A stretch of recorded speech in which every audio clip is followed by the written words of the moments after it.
Today we're going to talk about how you can encourage parents to parent in a very tech and online world. Are you ready? Because it's time.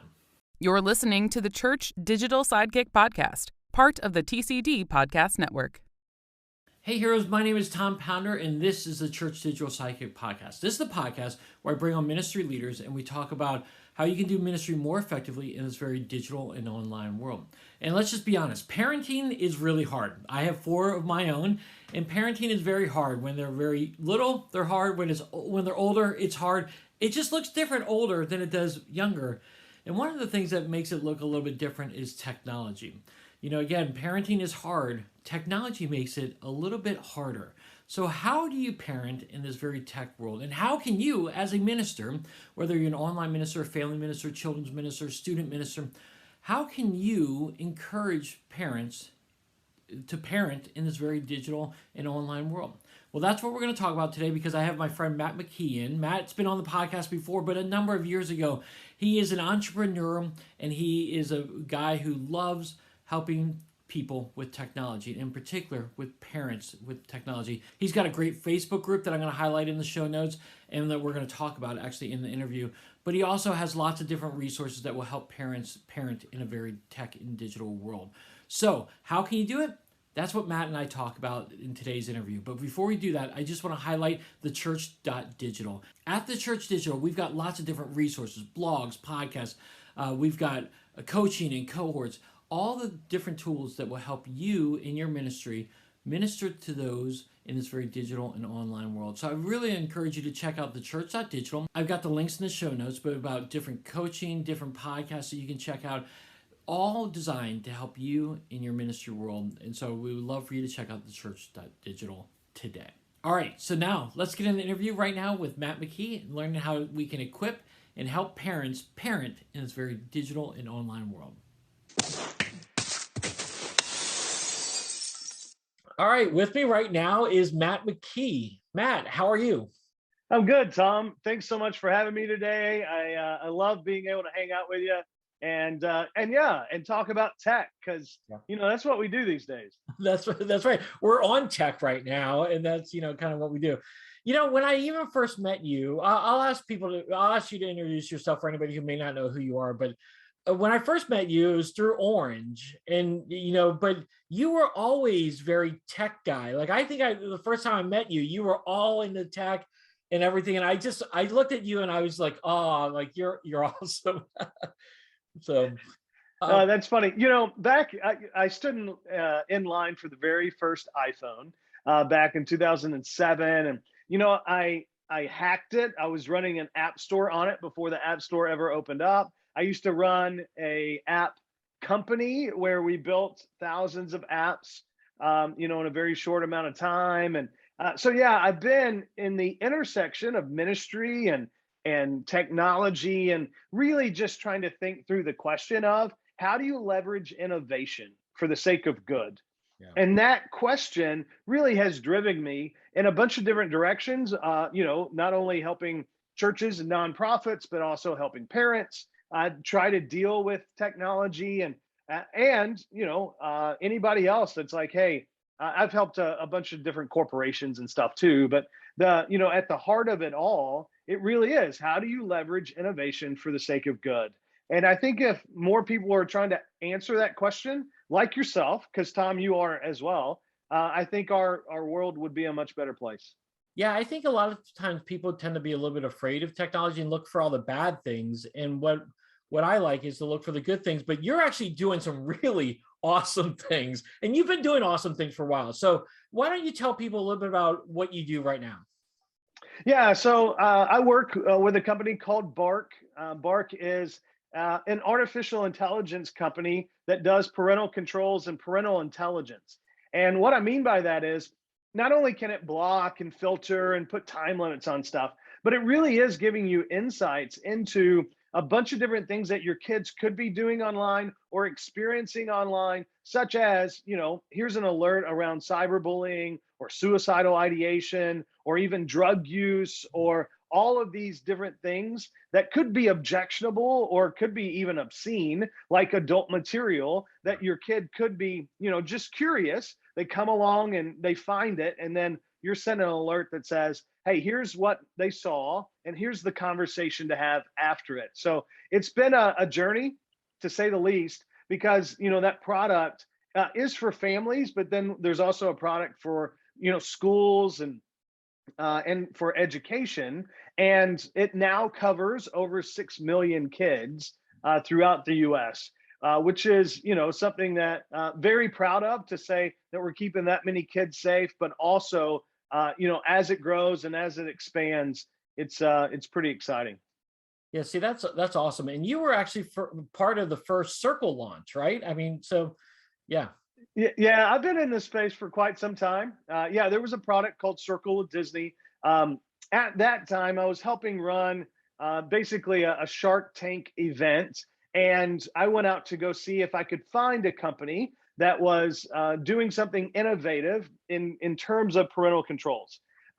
Circle had a failed Kickstarter. It looked like they were going to die on the vine, like many other startups.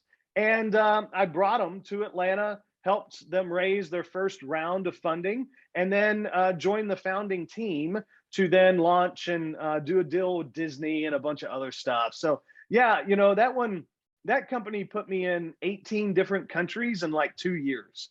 Yeah. It was my hair was on fire, and helping people all over the world, just try to keep their kids safe. And it's been very missional for me, and it's not just just something that I happen to do today. It's something that I've been doing for years. Yeah, that's awesome. Well, every time I saw a circle, for the longest time, I just thought immediately of you. And so it was just kind of neat. Okay, well, let's talk about keeping kids safe. And parents, again, you've been in this space for a really long time. You have a book called Parent Chat, and you went around for different churches sharing about that. But I think a lot of times right now, getting a phone is a rite of passage for students. I know Yeah. that every parent's different. I gave my kids, they're older now, their first phone when they went into middle school. And I felt like, okay, elementary school, you didn't need one, but middle school, you need one. But just giving them a phone, like me giving them a phone, is probably not the best thing to do. What should you be aware of as a parent thinking about internet security and giving a phone to your kid? Yeah, so I'm gonna go back on you just a little bit, and look at something that you said earlier, which was most people see technology as bad, and in reality, technology is just a mirror. Like by itself, it's just going to hang there. It's not going to do much of anything. And then when you engage with it, you're going to see a reflection, and you're going to see a reflection of your humanity. And too often we look into the mirror and we see all the things that are bad. We see the freckles we don't like. We see, the hair that's out of place. Like we see all of the bad, which is why when we look at tech, we go, man, can you believe all of this bad that's happening in technology? And I hope that we can change the mindset to, look, it's not all bad. What you do with the mirror is you don't take it off the wall and throw it away. Instead, you look in the mirror and you say, okay, what's out of place and what do I need to change? And anytime we look at tech as a parent, I think that's one of the biggest things, is not only are we looking to our kids to say, what do we need to change or what's out of place, but we also need to have that reflection on ourselves. And what we model is what our kids are going to do. And we know this, we've known this for quite some time, like modeling matters more. So before you ever give your kid a device, even if they're 3 years old, they've noticed what you've done. Like they've noticed how much you've been on your phone at the dinner table. They've noticed like all the different ways that you've used tech and how much you value tech. So much so that you have a relationship with it. Like if I was to take away your phone for 2 weeks, you'd be like, oh, like you're addicted and you don't even know it. And that's fine. So before you hand a device to your kid, the first thing you have to do is go, okay, I need to do a reflection on myself and see really how I am dealing with technology on my own. Then we can ask the question of, hey, what does this look like to give it to my child? And here's what I advocate for. And it's very similar to the whole driver's permits. And maybe you've heard this analogy before, but at age 15, my oldest son, he went and took a test And they didn't even ask him if he had a car. They didn't ask him anything. They asked him, hey, do you know what these road signs are? And, he took this test, and then they handed him a piece of plastic and said, congratulations, for the next year, your parents are responsible for you. So much so that in my state, I didn't even have to get special insurance. They're like, no, if he makes any mistakes, it's on you as a parent. Now, can you imagine if the phone companies, all the wireless companies, did the same exact thing? Hey, look, your kid, before we're going to give them this device, they have to take a test. Here's how you plug it in. Here's all the warning signs that they have to be able to do. And when we hand them this device for the first year that they have that device, we expect you to not only be engaged, to sit alongside with them, to make sure you're scared to death, to go along with them, just like you were in a car. And, if anything bad happens, it's on you as the parents. I think it makes a lot more sense. And I think it makes a lot, not for wireless companies to do that, don't get me wrong, but that analogy of having to sit alongside, going with your kid for the first year to say, here's what we're going to do as a family. Here's the expectations. Here's all the different things that we're going to look at when it comes to tech and when it comes to platforms. And look, there's a bunch of different things that I talk about. You said something about my book, Parent Chat. I've actually written another book since then called Parenting in a Tech World. And I did that book with my co-author. Her name's Titania Jordan, because I thought it was really important to get a mom's perspective and not just my wife's, right? Because my wife's, like, we have a very similar perspective. I mean, we've been married now for over 22 years, but to get someone else's perspective to say, hey, here's what, I'm seeing, and here's how I parent. So it has a lot of nuggets in there for parents as well. So just to kind of bring us up to speed, look at technology as you would a mirror. And then also, when you introduce it, be ready to walk alongside and ride alongside your kids for at least that first year, so that you can build trust to then move on. So there you go. Yeah, see, I like what you were talking about just there, that in a sense, it was a very proactive form of parenting with technology. The parent is taking a proactive approach. I've seen a lot, and I can say this in my own instance as well. I'm often reactionary. Like when I see my kid do something with technology, I'm like, okay, I'm deleting Instagram, I'm deleting Snapchat, I'm doing this. We're going to be doing screen time limits. So it's very proactive versus very reactionary. How would you coach parents as they're struggling with that? Again, I like what you said. Before you give them that thing, the smartphone, make sure you go over certain things. What else would you encourage parents to do? Well, you have to know that parents and kids look at technology in two totally different ways, and they actually ask different questions. Hmm. We as parents, we look at tech and we ask the question, what will this do for me?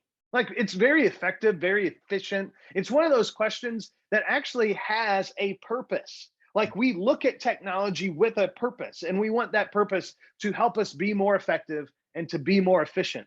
And if it really wasn't doing that, then we wouldn't pay the bill every month. Mm-hmm. Like, we wouldn't pay for the connection. We wouldn't pay for all the things that we pay for to interact with technology. But because of the promise of tech, we can learn anything at any time. We can connect to anyone at any time. All of these different things, we're willing to give all of those purposes, not only our time and our energy, but also, our money. Now, think about kids. Our question as adults was, hey, what will this do for me? Kids have the question, what will this do? Hmm. There's no purpose. Like, there is nothing there that says, okay, I need to be more efficient or more effective. Like, you hand a 15-year-old some device, they're not going to go, wow, I'm really hoping that this has some purpose for me. Like, no, they're going to go explore, because that's what kids do. Yeah. Their question is much more curious. So when I coach parents to look at tech, I have to get them to ask the question that their kids are asking. And I have to help parents identify the purpose behind why they want their kids on that device and communicate that to them. So as a parent, I need you to be more curious. And also as a kid, if you're helping coach kids, you're trying to coach them on the purpose behind this. One of the things that parents get way caught up on is this idea of screen time and how much time should my kid be on a screen and how much, at this age versus that age. And I really wish we'd stop asking that question. And the reason I say that is because if we can get to what is the purpose behind that screen, or what's the purpose behind that app, it will totally change the way you look at screen time. I mean, it could be that your kid, because of its purpose, needs to be on, a video game for 2 hours, which is nuts to even think through. But my son, who is a freshman in high school today, looks and plays this video game called Rocket League. He's on our high school team. And yes, he had to get a physical to be a part as an e-athlete, to be a part of the team for Rocket League, which is hilarious to me, right? Like, why did we have to go get a physical? Like, hey, thumbs, there you go. So anyway, he's an athlete in the school. We had to pay for a uniform. Like, he got warm-ups, and they went to state this past semester. His team ended up 8th in the state. The number 1 team at his school ended up 1st in the state. So these kids are getting scholarship opportunities and scholarships to play a video game called Rocket League. And I'm not talking about small schools. I'm talking D1 schools you've heard of, which is pretty nutty. So I could make the case that my son should be spending more screen time than any other kid, not because, of anything else, except we're looking at him in terms of training, in terms of review, in terms of getting better, and all of these different aspects, because it's a purpose. So again, you have to look at it in a different way. And that's one of the very first things in terms of coaching parents and helping parents understand that it's not all just, hey, they're not, doing, or it's not all kids doing bad things on technology. And if they are, then it means that you've given them a lack of purpose. And that's one of the first things that you need to do as a parent. Gosh, we up here in Virginia, we just started esports as well, and a lot of our high schools are getting into esports as well, and I'm seeing more and more of this stuff, and I think it's really cool. It provides these kids with different skill sets an opportunity to really participate in their high schools, and I think it's fantastic. Again, I like this whole idea of coaching parents and whatnot. Are there resources out there? Are there things, because I think a lot of times there becomes a lot of chatter between the parents and saying, oh, like back in the day, Snapchat, it's terrible. You should not get on Snapchat. And there was this big revolt against Snapchat. And then the kids wanted to get on Snapchat. The parents wanted it off. Are there resources out there where parents who are legitimately looking to say, how do I know if this app is right? Or how do I know if this thing is right? Where could they go for that kind of information? Yeah, so we started this little group on Facebook called Parenting in a Tech World. Same name as our book, and we now have to pay full-time community managers to help with this group because it's now over 170,000 parents. Whoa. And yeah, those parents. You want to talk about being involved, and I will say this. The reason why we hire all these community managers that do an unbelievable, fabulous job is to make sure it's as positive as possible and without as much judgment as possible. I've been in too many groups and too many settings where you go in and all it is a bunch of ads for a bunch of different stuff. We keep those out. Or it's a bunch, hey, I really have this issue. Like, what do you think about this app? Or how did my kid do that with a Ring camera? Like, how in the world did they hack it? And now they know everything that's happening in our house. Like all these different things that are happening that you really have a question about. Well, you can go in there and 500 to 2,000 parents are going to answer your question. Like, it's going to be like, hey, here's my perspective and all these different things. But if you do get sideways, just know this, you will get kicked out. And a lot of people have been kicked out. Even friends of mine have been kicked out. And they're like, hey, what did I do wrong? And I'm like, well, I can point to you what you did wrong. Like, you went too negative, you got too judgmental. So we try to make it as safe as possible. and then and then you can say you're sorry, and get back in. But there is a safe place, and it's called Parenting in a Tech World. It is a Facebook group, if you don't mind being on Facebook, and it's a great place. It's a great place for you. Facebook's a great place for groups. I'm a part of a lot of different groups that I go and ask questions a whole bunch of times. And again, you don't want to be a part of a group that goes sideways and starts getting all negative and everything. So to have a place for parents to come and ask legitimate questions and really get some research done there is fantastic. Okay, well, as we just continue, kind of getting towards the wrap up part, what else would you do, or how else would you coach parents right now in this tech world that we're living in? Yeah, when you look at technology, the best thing you're going to be able to do as a parent is ask better questions. And if I could just get parents to do this one question, I think it would change not only how they look at tech, but it really would change the relationship that they have with their kid. And that question is, can you teach me how? Can you teach me how that app works? Can you teach me how that device works? Can you teach me how you did that? Like, I have no clue. And what you're going to do is, when you enter into that conversation with your child in that posture, in that manner, you will get to see how they look at technology through their eyes, which is truly invaluable, because then you'll be able to say, okay, this is their interest. This is what they are really curious about. This is really what they were looking for, even though they may have ended up someplace that they didn't even want to end up. Mm-hmm. So when you're able to do that, can you teach me how? Then you're going to be able to be uncomfortable for a bit, but you're going to learn a lot as a parent. And it will teach you a lot about technology in ways that you never thought possible.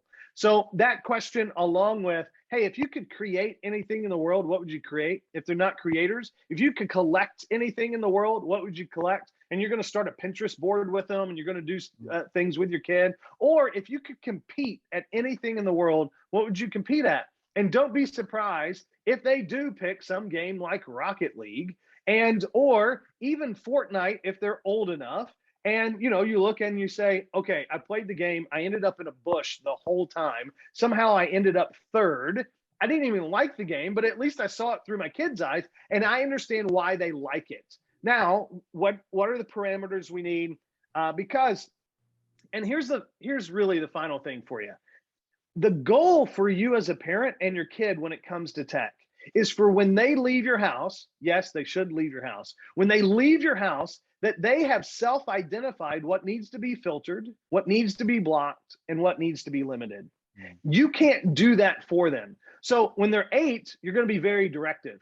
When they're 16, you're going to be very influential in their lives, so that when they're going off, they are a good digital citizen that knows, yeah, there's certain things, even as an adult, I'm going to need to limit, I'm going to need to block, and I'm going to need to filter in my life. Yeah. If that can happen, then look, I think we've won as a parent. Yeah, man, this is awesome, man. You just gave us so much great stuff.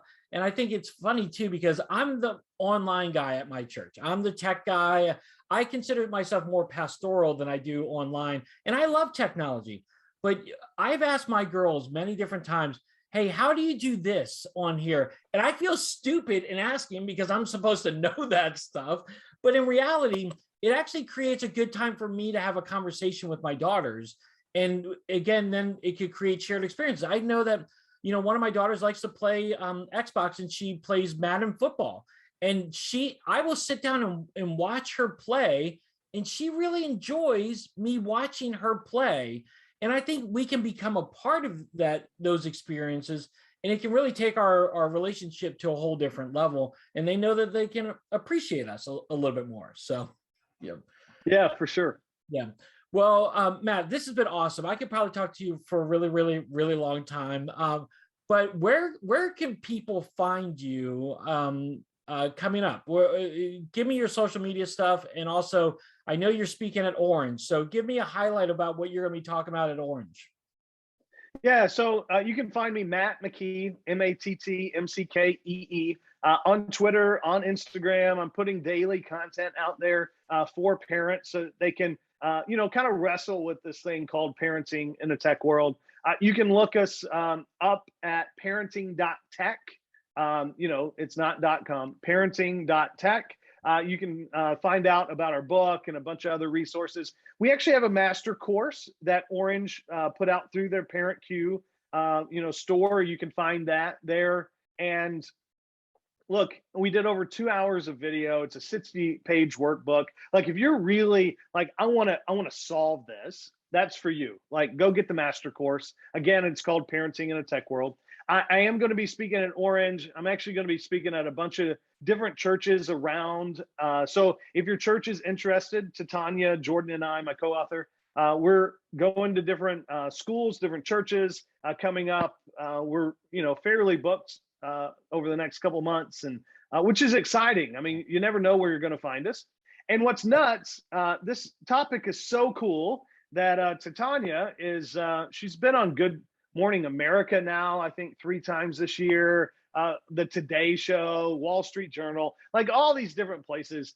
She takes all the press deals, and I'll take a lot of the speaking gigs. But it's been it's been fun to help as many parents as we can. No, that's awesome. And I will say this, I said this to you before as well, but the biggest parent meeting that I ever had come out was when we would do discussions on social media, and we would bring in an expert to talk about social media or online stuff, and parents just wanted to hear it. So I know that, if you want to have Matt share and his team share with you, I'll include all his links in the show notes, so you'll be able to connect with him. And I mean, you'll have to book him up early since he's he's got all those gigs going, but that'd be awesome. And if you're at the Orange conference, I know Matt's very personable, so definitely connect with him there. I'm going to miss it this year, and so I'll be bummed not to see you there. Well, I'll miss you there, Tom. But hey, it doesn't mean that we can't do more of this. Using technology to help build those relationships has been key. If we learn nothing else when the world shut down. Yeah, that is 100% true. So, well, Matt, as always, it's great talking to you. So thanks very much for being with me today. Thanks, Tom. All right. So what do you think of the conversation? Again, I haven't talked to Matt in a number of years. We follow each other on social media and everything like that, but it was just awesome talking with him. He's so personal. He's so relatable. And again, he's got kids of his own, so he knows all the stuff that he's talking about, and he loves technology. So what stood out to you from this conversation today? I would love to hear your thoughts on it. You can put it in the comment section below, or you can hit me up on Twitter at @TAPounder. Matt's on Twitter as well, and I've got his Twitter links in the show notes. But we would love to hear from you. What did you learn from it? What questions do you have? Hit us up. We'd love to talk to you a little bit more and carry this conversation on a little bit more online. All right, heroes, well, that wraps it up for another Church Digital Sidekick podcast. As always, if you enjoyed the podcast, definitely subscribe to it. It's on YouTube. It's on iTunes. It's on Spotify. Go to thechurch.digital. You can find all that content there, including some of my blogs. We would love for you to check that out and all the other resources and content there at thechurch.digital. All right, heroes, well, I hope you have a great rest of your day, a great rest of the week. Until next time, have a great one.